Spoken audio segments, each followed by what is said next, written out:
All right, guys, I just want to make a quick video to show you the differences between a RF hub for push button start passive entry versus, the non-push button hubs. Because I get a lot of questions where people think they don't need to swap their hub out. They think that the hub they have in their truck is going to be capable of push button start, which is not the case.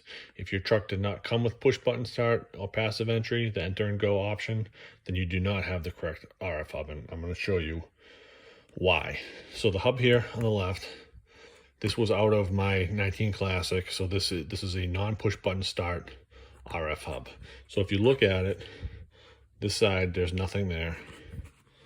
This side we got one connector here, so that's for the factory wiring, and that's basically all that's on this hub. This hub here on the right hand side, this is for a push button passive entry setup.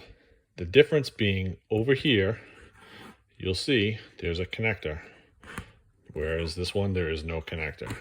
So the harness that I make is actually what plugs in here. This runs all of the push button passive entry wiring.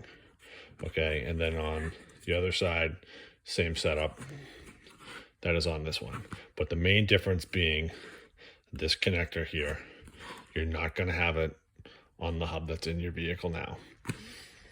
One other difference to note, because I typically recommend a newer hub for anyone doing this install, and one difference being the older hubs will have a connector down here because they require an external antenna that picks up the fob signals when you hit the lock, unlock, or remote start.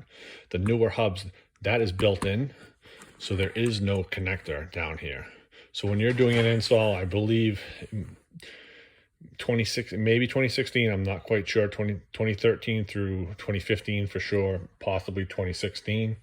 If you're swapping out the hub, you'll notice your old hub will have a connector here. When you want, you can just disconnect it, and you don't need to connect it to anything, just tape it up out of the way. That's for your external antenna, whereas your new hub has an internal antenna, so you no longer need the external antenna. Other than that, that's really the main differences between the hubs.